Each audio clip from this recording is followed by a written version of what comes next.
A few days ago, Bungie released their brand new Beyond Light Vidoc, and today I thought I'd share my thoughts on it. The things that make me excited, and the things that make me worried. And honestly, first impressions, the Vidoc was kinda the same old Vidoc. Lots of new era of Destiny, living world, a new way to play, lots of secrets for the player to uncover, and the future of Destiny. Basically the same exact words used in every single Vidoc since 2014. I gotta say guys, the words are starting to mean nothing, but there are things I'm genuinely looking forward to in Beyond Light, so let's discuss. So the first thing Bungie says at the beginning of the Vidoc is that Beyond Light kicks off the next trilogy of stories in Destiny.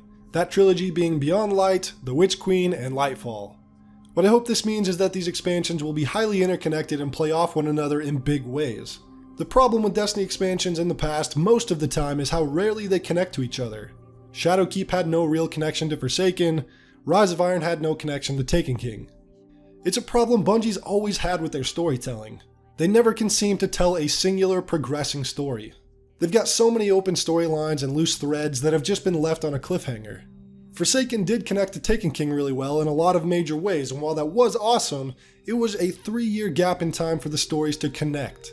So when Bungie mentions the next 3 years being more of a trilogy, then I expect the expansions to be more interwoven and continuous. In this Vidoc and other trailers, it seems that Beyond Light will connect to a number of previous storylines, which is exciting. Obviously the big one is the Darkness and the Pyramid ships first introduced in Shadowkeep.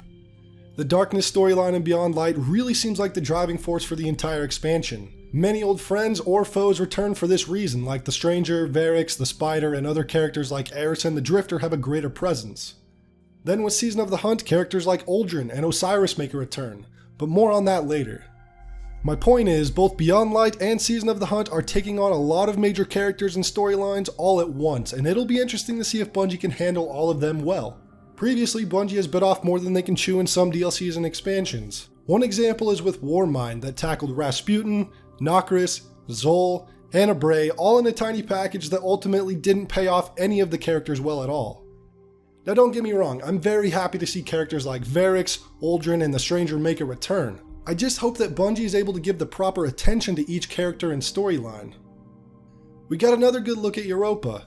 The world design and art teams shared some pretty cool information about it. First was the dynamic weather system they're calling the Storm that will affect gameplay. And it's even all the way down to audio that will change based on the weather, which really seems cool.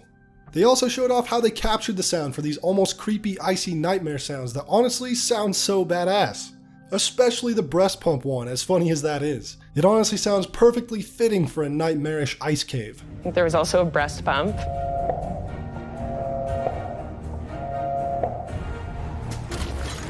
You have to make use of what you got. As I've mentioned previously, Europa is very indoors and inside of the Clovis Bray facilities, which looks nice and I can't wait to explore it. But I hope we get a good amount of outside open area exploration as well. Aramis is shaping up to be a pretty good villain, I think. I can immediately understand her motives based on the trailers and this Vidoc, and I'm excited to take her down. I'm almost positive we'll kill her in the story missions though, which I guess isn't a bad thing, but I do think it would have been cool to fight another expansion villain in the raid like Oryx. But whatever lies ahead in the Deepstone Crypt raid will probably be badass, so I can't complain too much there. And just a wild guess, I'm sure with Savathun and the Witch Queen, we'll kill her in the raid. Up next, we get another look at Stasis and most importantly how we can customize it. They're introducing these things called aspects and fragments that are going to be used to upgrade and customize the super. It looks fairly simple to understand and very similar to the mod system, but there isn't much else to talk about yet in my opinion. We'll just have to wait till we get our hands on it. New Light is looking a whole lot cooler with the introduction of a new character, Shah Han, and some more additional missions on the Cosmodrome. I'm definitely interested in playing through the New Light quest myself, and Bungie already said you don't need a new character to play through it. Anybody can activate the mission to play through it for themselves, and I'll definitely be giving it a playthrough to see what the New Light experience is like. Now let's talk about Season of the Hunt. The first thing we see is Osiris, one of the greatest warlocks of all time, basically getting dominated by one single Hive Knight, and only escapes death thanks to Uldren killing it. I gotta say this cutscene really pissed me off because it's just not believable on any level that Osiris would be overpowered by one Hive Knight so easily. Sometimes Bungie just does the goofiest shit to their characters to make them look weak and stupid, and I just don't understand why. And it makes me worry about this entire expansion and season in terms of storytelling. I just don't understand sometimes what the hell they're thinking. My next point is about Uldren. This is what they chose to reveal us that Uldren is alive? This moment? I just have to say it, guys. To not meet him in the Cosmodrome in a recreated out here in the wild moment is just a massive missed opportunity to really bank some bonus points with the community. The potential to bring that back and pay it off in a major way was right there in plain sight, and personally, I think they blew it here with this Uldren reveal. Of course, that's just my opinion, feel free to disagree, but damn guys, wouldn't it have been so cool to see that original out here in the wild moment recreated? Why is the city breathing down my neck? Why don't you put that down so we can talk? Out here in the wild, this is how we talk. On a brighter note though, I am very excited to see how Uldren's character will play out now that he's a Guardian. Will we tell him who he is, what he's done, or will the Vanguard want to have a word with him about Cade? I don't really know, and that's awesome, and whatever it is, I really hope that they pay off this return in a big way. This is one of the most anticipated character returns in the game, right up there with the Stranger, so please Bungie, don't screw up Uldren's story. The rest of Season of the Hunt's story does seem pretty interesting, however, with Xivu Arath surprisingly being at the forefront of the story. She's got these cryptoliths around the solar system that are corrupting the Fallen and Cabal so she can create her own army. It sounds very Oryx Taken King-esque, creating a corrupted army of different races. It sounds dope as hell to be honest, and the story aspects definitely have me interested for sure. But based on what they showed us here, the gameplay sounds very public event, go run this cryptolith event on this planet, that planet, and this other planet, and it looks very samey to what we've seen in the past few seasons. The last thing I want to touch on is the roadmap Bungie released for Beyond Light. It highlights everything we'll be getting in Beyond Light and Season of the Hunt, and also covers what you'll get if you're a free player who doesn't pick up the expansion or season.